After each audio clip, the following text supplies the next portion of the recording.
जय हिंद, वंदे मातरम। प्यारे साथियों, आ चुके हैं एक और ज़बरदस्त नई भर्ती के साथ। कौन सी भर्ती है दोस्तों आपके लिए? यह है भाई भारतीय विमानपत्तन प्राधिकरण भर्ती 2025 यानी कि AAI airport authority of India भर्ती 2025। हवाई अड्डा जो होता है, हवाई अड्डा एयरपोर्ट, उसकी भर्ती आ चुकी है। ऑफिशियल नोटिफिकेशन जारी हो चुके हैं, फॉर्म भी शुरू हो चुके हैं। ऑल इंडिया के महिला और पुरुष इसमें आवेदन कर सकते हैं। कौन कौन इस भर्ती में फॉर्म भर पाएगा, कौन कौन नहीं भर पाएगा, पूरी की पूरी जानकारी को समझेंगे। राजस्थान, दिल्ली, यूपी, हरियाणा, चंडीगढ़, पंजाब, इन तमाम की भर्ती आ चुकी है साहब, बिल्कुल। तो पूरी प्रक्रिया को समझेंगे। एज, योग्यता, चयन, वेतन, फिजिकल वगैरह है तो वो भी बात करेंगे। सारी की सारी इन्फॉर्मेशन इस वीडियो के माध्यम से समझेंगे। तो अभी तक आप नहीं जुड़े हैं चैनल से तो विश्वास के साथ आप यूट्यूब चैनल को सब्सक्राइब कर सकते हैं, क्योंकि यहाँ पर आपको सभी भर्तियों की जानकारी दी जाती है और अच्छी प्रकार से आपको समझाया जाता है। तो चलो शुरू करते हैं। नमस्कार दोस्तों, मैं राजेश गुजर स्वागत करता हूं आप सभी का एक और नई वीडियो में। आओ जी फटाफट से हम इस भर्ती के बारे में समझते हैं और नोटिफिकेशन के माध्यम से देखेंगे पूरी प्रक्रिया। भारतीय विमानपत्तन प्राधिकरण भर्ती 2025, AAI airport authority of India हवाई अड्डा, नई भर्तियां 2025। दिल्ली, राजस्थान, हरियाणा, यूपी, तमाम कैंडिडेट फॉर्म लगा सकते हैं। फॉर्म शुरू हो गए हैं, उसकी भी बात करेंगे। ऑल इंडिया के महिला पुरुष कौन कौन इसमें आवेदन कर सकते हैं, उसके ऊपर भी हम बात करेंगे। संपूर्ण जानकारी को देखेंगे साहब, संपूर्ण जानकारी है उसको हम अच्छी प्रकार से समझेंगे। आ जाओ अब फटाफट से ऑफिशियल नोटिफिकेशन की तरफ बढ़ जाते हैं और ऑफिशियल नोटिफिकेशन के माध्यम से सारी चीज़ें क्लियर करते हैं। ये रहा अपना ऑफिशियल नोटिफिकेशन जो आप देख सकते हैं भाई।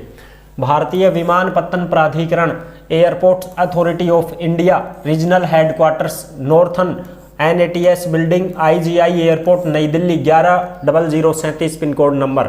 ठीक है जी। अब इसको देखो, schedule A mini Ratna category 1 public sectors enterprises, यानी कि ये एक सरकारी कंपनी है। ठीक है। Recruitment for non executive cadre in northern region में ये भर्ती आई है भाई, नॉन एग्जीक्यूटिव पदों पर। अब कौन कौन से पद हैं उसके ऊपर बात करेंगे। सबसे पहले हम ये देखेंगे कि कौन कौन इसमें आवेदन कर सकता है। तो देखो भाई, ये जो airport authority of India regional headquarters northern region की भर्ती आ चुकी है, जिसमें application form the eligible candidate who are domicile of Chandigarh, जो चंडीगढ़ के डोमिसाइल यानी मूल निवासी जो चंडीगढ़ के हैं वो फॉर्म भर सकते हैं। दिल्ली के हैं फॉर्म भर सकते हैं, हरियाणा के हैं फॉर्म भर सकते हैं, हिमाचल प्रदेश के हैं फॉर्म भर सकते हैं, जम्मू एंड कश्मीर, जम्मू कश्मीर के हैं फॉर्म भर सकते हैं, लद्दाख के भी फॉर्म भर सकते हैं, मध्य प्रदेश के भी फॉर्म भर सकते हैं, पंजाब के भी भर सकते हैं और राजस्थान के भी कैंडिडेट फॉर्म भर सकते हैं। यानी कि राजस्थान वाले जो हैं वो भी भर सकते हैं, उत्तर प्रदेश के जो हैं वो भी भर सकते हैं, उत्तराखंड के भी भर सकते हैं। ठीक है साहब, ये कैंडिडेट इसमें फॉर्म भर सकते हैं, बाकी कोई भी फॉर्म नहीं भर पाएगा। इसके अलावा बस यही भरेगा, एक अलावा और दूसरा राज्य को कोई भी फॉर्म कौन भर सकेगा। ठीक है जी। किन किन पदों पर भर्ती है? सीनियर असिस्टेंट ऑफिशियल लैंग्वेज राजभाषा, ठीक है, senior assistant accounts, senior assistant electronics and junior assistant fire service, यानी कि फायर सर्विस के लिए भी भर्ती आ चुकी है। ठीक है, जूनियर असिस्टेंट फायर सर्विस। और ये वेबसाइट है www.aai.aero, ये कैरियर। ठीक है साहब, चलो जी चलो फटाफट से अब देखते हैं। इसके ऑनलाइन आवेदन शुरू हो चुके हैं। Application fees through other than online mode shall not be accepted, यानी कि ऑनलाइन आवेदन करना है, ऑनलाइन फीस ही कटेगी। और ओपनिंग डेट हो चुकी है 4 फरवरी से, यानी कि आज से ही फॉर्म शुरू हो चुके हैं। 4 फरवरी 2025 देव नारायण जयंती है आज। क्या है साहब? देव नारायण जयंती है, देव नारायण का जन्म हुआ था भाई। ठीक है, बिल्कुल साहब, जय हो बाबा की। और लास्ट डेट जो है वो 5 मार्च 2025 रहेगी, यानी कि 5 मार्च तक आप इसमें आवेदन कर सकते हैं online. Tentative date of online examination, परीक्षा भी होगी भाई इसमें। कैसे होगा चयन? एग्जाम होगा भाई इसमें। और इसके माध्यम से आप देख सकते हैं, वेबसाइट ये है www.aai.aero। और ये नोटिफिकेशन आपको कहां पर मिलेगा साहब? ये टेलीग्राम के ऊपर मिल जाएगा भाई। जिस नाम से यूट्यूब चैनल है उसी नाम से टेलीग्राम चैनल है। सभी साथी टेलीग्राम को जरूर ज्वाइन करें, क्योंकि भर्तियों से संबंधित जो भी खबरें आती हैं, जो भी नोटिफिकेशन आती हैं, ऑफलाइन फॉर्म होते हैं, वो सब टेलीग्राम के ऊपर डाले जाते हैं। तो आप टेलीग्राम को जरूर ज्वाइन कर लें। और अगर आप हमसे बात करना चाहते हैं तो इंस्टाग्राम के माध्यम से आप ऑडियो कॉल करके हमसे बात भी कर सकते हैं और इंस्टा के माध्यम से आप मैसेज भी कर सकते हैं, आपका जवाब भी दे दिया जाएगा। चलो जी, अब फटाफट से हम देखते हैं इसमें पदों की संख्या वगैरह जो भी है उनको सारी चीज़ों को क्लियर एक बार कर लेते हैं। देखो भाई यहाँ पे देखो, सीनियर असिस्टेंट ऑफिशियल लैंग्वेज यानी कि राजभाषा सीनियर असिस्टेंट के टोटल 4 पद हैं जो इस प्रकार से हैं, जनरल, एसटी, ओबीसी, ईडब्ल्यूएस के। फिर ये है सीनियर असिस्टेंट अकाउंट्स के 21 पद हैं, सीनियर असिस्टेंट इलेक्ट्रॉनिक्स के 47 पद हैं, जूनियर असिस्टेंट फायर सर्विस के 152 पद हैं। सबसे ज़्यादा फायर सर्विस में पद हैं भाई 152। और ये जो फायर सर्विस है इसमें फिजिकल भी होगा साहब, इसमें क्या होगा, फिजिकल होगा, बाकी पदों में फिजिकल नहीं होगा। ठीक है, जो फायर सर्विस की है ना सीटें 152, इनमें भाई तुम्हारा फिजिकल भी लिया जाएगा, हाइट वगैरह, दौड़ धूप जो भी है वो सारी चीज़ें हैं। चलो साहब, अब हम इसमें बात कर लेते हैं जो अपने काम की चीज़ें हैं उनको ही हम देखेंगे। जो दिव्यांग भाई बहन हैं वो भी फॉर्म लगा सकते हैं। वेतन की बात करें तो वेतन में देखो किस किस को कितना मिलेगा। ये पे स्केल लेवल 1 36,000 रुपये मिलेंगे सीनियर असिस्टेंट को और 31,000 रुपये मिलेंगे जूनियर असिस्टेंट को। और बाद में हर साल 3% वेतन वृद्धि होती रहेगी। इसमें अच्छा खासा वेतन आपको देखने को मिल जाएगा। बेसिक पे, अलाउंस वगैरह, पे, HRA सब कुछ आपको दिया जाएगा भाई। ठीक है साहब। एज की बात करें तो एज में देखो एज लिमिट जो है, एज लिमिट वो किस प्रकार से है, वैसे तो 18 से 30 साल है इसमें, लेकिन छूट भी मिलेगी 5 साल की SC ST को, 3 साल की OBC को छूट मिल जाएगी। OBC वाले 33 साल के भी हैं तो फॉर्म भर सकते हैं साहब। ठीक है जी, बिल्कुल साहब। चलो जी और देखते हैं इसमें और भी जो चीज़ें हैं वो अच्छी प्रकार से समझेंगे। दिव्यांगजन जो भी हैं वो अपना कैटेगरी वाइज दिव्यांगजन अपने सर्टिफिकेट पेश करेंगे। कैटेगरी वाइज जो कैंडिडेट हैं OBC वाले OBC का करेंगे, EWS वाले EWS का करेंगे, इस प्रकार से करेंगे। ठीक है, और जो एक्स सर्विसमैन हैं उनको भी यहाँ पर 4 साल की छूट और दी जाएगी। ठीक है, यानी कि एज में छूट मिल जाएगी और अच्छे खासे जो एक्स सर्विसमैन है, अग्निवीर हैं जो 4 साल की सेवा पूरी करके आएंगे वो भी यहाँ पर फॉर्म लगा सकते हैं, उनको भी छूट मिलेगी। क्वालिफिकेशन वगैरह, एक्सपीरियंस वगैरह, इनके ऊपर भी हम बात कर लेते हैं। अब एक बार रुको भाई, इसको देखते हैं। सीनियर असिस्टेंट, पहले हम इसी के ऊपर बात कर लेते हैं, सीनियर असिस्टेंट। ठीक है साहब।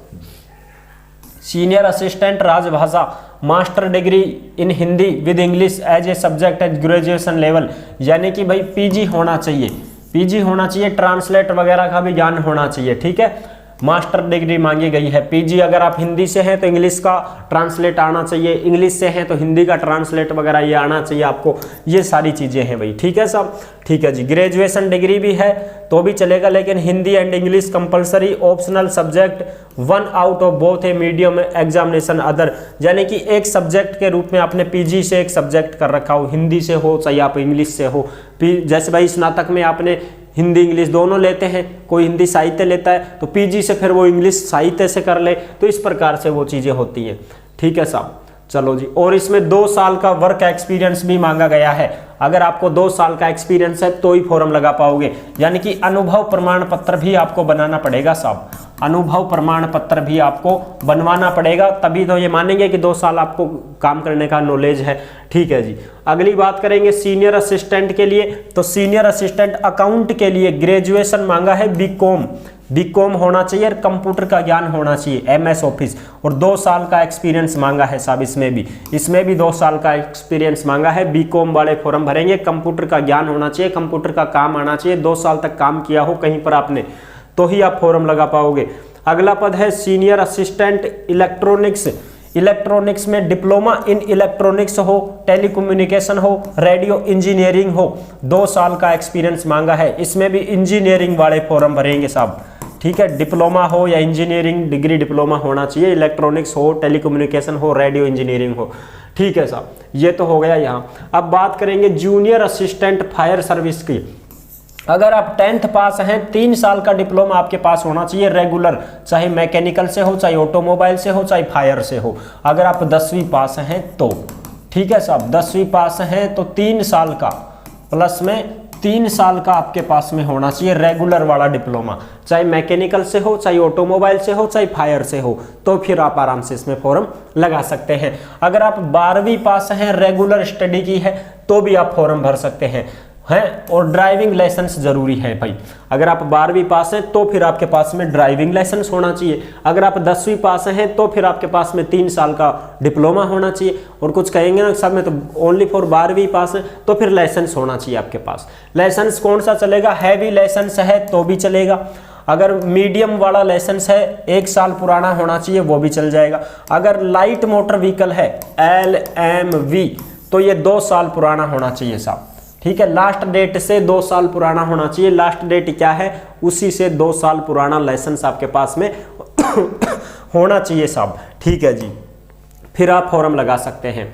और इसमें जो दे रखा है temporary learner licence will not be accepted, learner का जो लाइसेंस है वो नहीं चलेगा। जो हम मोटरसाइकिल का बनवाते हैं तुरंत बन जाता है वो नहीं चलेगा साहब। फिजिकल फिटनेस टेस्ट में क्या क्या होगा ये चीजें भी एक बार अच्छी प्रकार से आप देख लो भाई। फिजिकल फिटनेस टेस्ट में आंखें आपकी टकाटक होनी चाहिए भाई, गुड होनी चाहिए, मेल एंड फीमेल दोनों की 6/6 आंखें हैं, ये सारी चीज़ें, ठीक है जी। कलर विजन कोई नहीं होना चाहिए, ये सारी चीज़ें हैं। रतौंदी वगैरह, नाइट ब्लिंड रतौंदी वगैरह नहीं होनी चाहिए, सारी चीज़ें, ठीक है जी। सब कुछ नॉर्मल होना चाहिए आपका, ठीक है साहब। आगे बात करें हाइट वगैरह, चेस्ट वगैरह की, ये सिर्फ और सिर्फ किसको फिजिकल होगा? फायर सर्विस वालों का ही फिजिकल होगा, बाकी का नहीं होगा, ठीक है। फायर सर्विस में अगर आप फॉर्म भरोगे तो ही आपका ये फिजिकल हाइट वगैरह चाहिए भाई। हाइट इसमें पुरुष की 167 सेंटीमीटर, महिला की 157 सेंटीमीटर। सीना आपका 81 से 86 होना चाहिए, महिला का नहीं। वजन पुरुष का 55 किलो होना चाहिए, महिला का कम से कम 45 किलो वजन होना चाहिए। ये सारी चीजें हैं भाई, आप देख सकते हो। हाँ, 3 सेंटीमीटर की हाइट वगैरह में भी छूट मिल जाएगी, चेस्ट में भी छूट मिल जाएगी, ठीक है जी, बिल्कुल साहब। ये सारी चीजें हैं, चलो जी। और आगे बात करते हैं, इसमें जो भी चीजें हैं उनको भी हम एक बार देखेंगे। हाँ, फिजिकल वगैरह जो होंगे वो सिर्फ फायर सर्विसमैन के लिए ही होंगे और किसी के लिए नहीं। सिलेक्शन प्रोसेस सिलेबस क्या होगा? सीनियर असिस्टेंट ऑफिशियल लैंग्वेज, इसमें जो रिटन एग्जाम होगा कंप्यूटर बेस्ड टेस्ट होगा, 2 घंटे का टाइम दिया जाएगा। कंप्यूटर लिटरेचर टेस्ट होगा, MS ऑफिस वाला, हिंदी क्वालिफाइंग करना पड़ेगा बस वो कंप्यूटर पे। और फिर डॉक्यूमेंट्स वेरिफिकेशन होगा, ठीक है जी। The candidate who qualifying CBT shall appear computer test, ये सिर्फ पास मार्किंग करना है आपको कंप्यूटर पे, ठीक है जी। सिलेबस ये रहेगा, 50% तुम्हारे उसी से आएंगे जो एजुकेशनल क्वालिफिकेशन है उसके अनुसार, और 50% क्वेश्चन आएंगे general knowledge, general intelligence, general aptitude English से, ठीक है। मिनिमम पास मार्किंग 50% जनरल OBC EWS को, और SC ST दिव्यांगों को 40% बनाना पड़ेगा, तब जाके आगे की प्रक्रिया में भाग ले पाओगे। फिर इसी प्रकार सीनियर असिस्टेंट अकाउंट में, इसमें भी रिटन टेस्ट होगा, 2 घंटे का टाइम मिलेगा। कंप्यूटर के भी टेस्ट होगा, डॉक्यूमेंट्स वेरिफिकेशन, यानी कि कंप्यूटर पे MS ऑफिस का ज्ञान होना चाहिए आपको। कुछ ना कुछ करवाएंगे आपसे टाइपिंग वगैरह का, और इस प्रकार से क्वालिफाई करना है बस वो तो आपको। 70% मटेरियल तुम्हारे सब्जेक्टों से आएगा, और 30% material general knowledge, general intelligence, general aptitude और इंग्लिश आएगी। इसमें भी 50% जनरल OBC EWS को बनाना पड़ेगा, 40% SC ST और दिव्यांग भाई बहनों को बनाना पड़ेगा पेपर में, ठीक है जी। ये है सीनियर असिस्टेंट इलेक्ट्रॉनिक्स, इसमें भी वही पेपर वगैरह होगा। और फिर ये जूनियर असिस्टेंट फायर सर्विस, इसमें 2 स्टेज होगी भाई।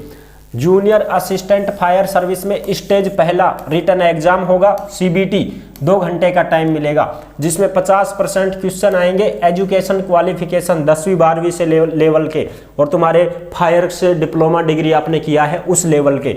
और 50% प्रश्न general knowledge, general intelligence, general aptitude, general English के आएंगे।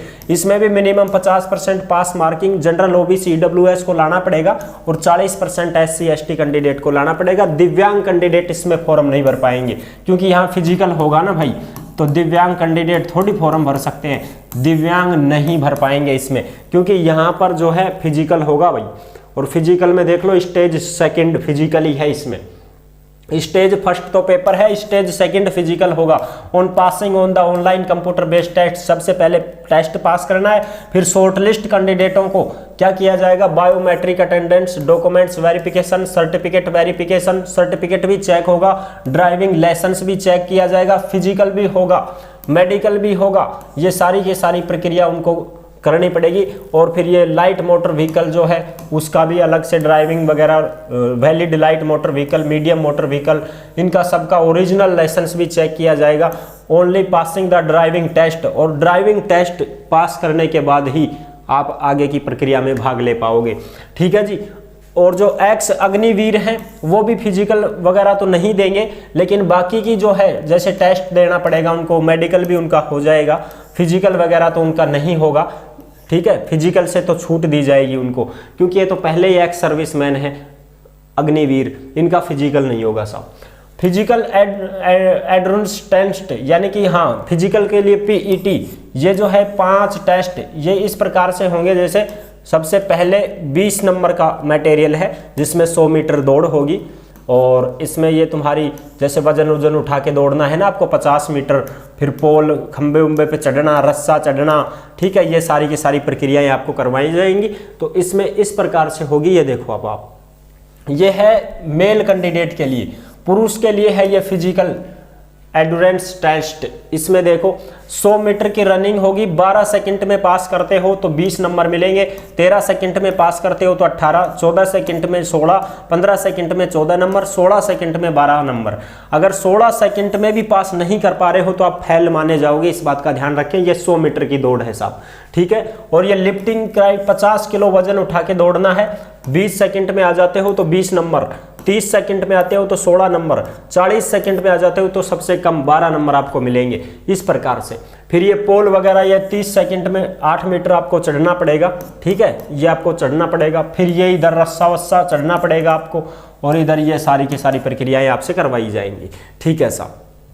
और इसमें 0 नंबर आने का मतलब है इससे नीचे 16 सेकंड से ज़्यादा टाइम ले लिया ना, 17 सेकंड आ गया तो 0 नंबर फेल हो जाओगे। इस बात आप इस चीज़ को आप अच्छे से समझ लेना। लास्ट ऑप्शन है 16 सेकंड 100 मीटर रनिंग का, ठीक है, और 40 सेकंड है 50 केजी वजन उठा के दौड़ने का 50 मीटर, लास्ट ऑप्शन है ये, ठीक है ना। इस प्रकार से हाँ आपको टाइम दिया जाएगा, ठीक है साहब। और देखो अब आगे की जो प्रक्रिया है ये है फीमेल कैंडिडेट के लिए। मेल कैंडिडेट की देख ली, फीमेल कैंडिडेट अगर फायर सर्विस के लिए फॉर्म लगाती है तो उनका कैसे फिजिकल होगा वो देखो आप। 100 मीटर दौड़ होगी, 15 सेकंड में आती है तो 20 के 20 मिलेंगे, और 16 सेकंड में आती है तो 18, 17 सेकंड के 16, 18 के 14, 19 सेकंड के भी, लास्ट 19 सेकंड में आपको 100 मीटर पास करनी पड़ेगी महिलाओं को। 30 किलो वजन उठा के दौड़ना है 50 मिनट में, 50 मीटर 30 किलो वजन उठा के दौड़ना है 50 मीटर, जिसमें 25 सेकंड में आते ही पूरे के पूरे नंबर मिल जाएंगे, 35 सेकंड में आते ही 16 नंबर, 45 सेकंड में आने पर 12 नंबर मिलेंगे, ठीक है। और ये है इनको चढ़ना पड़ेगा भाई 30 सेकंड में 6 मीटर, ठीक है, उस प्रकार से रस्सा चढ़ना, पोल चढ़ना, ये सारे के सारे, ठीक है जी, बिल्कुल ये चीज़ें हैं, ठीक है साहब। चलो अब आगे की जो प्रक्रिया है उसको भी देख लेते हैं। फिर ये है minimum qualifying marks for physical test male and female candidate 60 out of 100, 100 में से 60 नंबर लाने पड़ेंगे तब जाके आप पास हो पाओगे भाई फिजिकल में। चलो साहब और जो चीज़ें हैं वो भी आप देख सकते हो। चलो साहब फटाफट से अब इसमें और जो चीज़ें हैं वो देखेंगे। अब ये है बॉन्ड रिकवरी अमाउंट, यानी कि बॉन्ड आपसे भरवाया जा रहा है भाई, ठीक है। अगर आप बीच में नौकरी छोड़ते हो तो आपको बॉन्ड भरना पड़ेगा, पैसे भरने पड़ेंगे। Non executive case of CNS and fire discipline, ये है, इसका मतलब ये है कि अगर आप इसमें नौकरी लग रहे हो, ये सरकारी कंपनी है, इसको आप बीच में नहीं छोड़ सकते हो। अगर आप बीच में छोड़ना चाहते हो तो पैसे भरने पड़ेंगे, लेकिन पहले पैसे नहीं लेते हैं, पहले आपसे लिखित में लेंगे, ये आपसे शपथ पत्र लेंगे, ये आपसे स्टाम्प पे लिखवाएंगे कि हम आपको बीच में नौकरी नहीं छोड़ने देंगे। अगर बीच में छोड़ते हो तो पैसे देने पड़ेंगे। अगर 1 महीने के अंदर अंदर ही छोड़ते हो तो फिर कोई पैसा नहीं लिया जाएगा आपसे, ठीक है। अगर आप 1 महीने से 2 महीने के बीच में छोड़ोगे तो 50,000 रुपये, 2 महीने से 3 महीने के बीच में छोड़ोगे तो 75,000 रुपये, 3 महीने से ज़्यादा आपने कर दिया तो 1 लाख रुपए लिए जाएंगे भाई। ट्रेनिंग में आपके पैसे लगते हैं, 1 साल में 3 लाख रुपए, 1 साल 2 साल के बीच में 2 लाख रुपए, 2 साल से 3 साल के बीच में छोड़ते हो तो 1 लाख रुपए आपसे लिया जाएगा, और 3 साल पूरा कर देते हो तो कोई पैसा आपसे नहीं लिया जाएगा, ठीक है। 3 साल पूरी करने के बाद में कोई पैसा नहीं लिया जाएगा, फिर आप छोड़ सकते हो। कम से कम 3 साल तो नौकरी करनी ही पड़ेगी थान, ठीक है साहब, ये चीज़ें हैं। ओके जी, ये चीज़ समझ में आ गया। एप्लीकेशन फीस वगैरह कितनी क्या लगेगी तो देखो, ये है जनरल, OBC और EWS के 1000 रुपये लगेंगे साहब, ठीक है। और जो महिलाएं हैं सभी ऑल कैंडिडेट महिलाएं, कोई भी हो, चाहे जनरल, OBC, EWS की महिला हो, कोई फीस नहीं लगेगी। SC कैंडिडेट, ST कैंडिडेट कोई हो, महिला पुरुष नहीं लगेंगे। दिव्यांग भाई बहनों के नहीं लगेंगे। एक्स सर्विसमैन हैं उनके भी नहीं लगेंगे।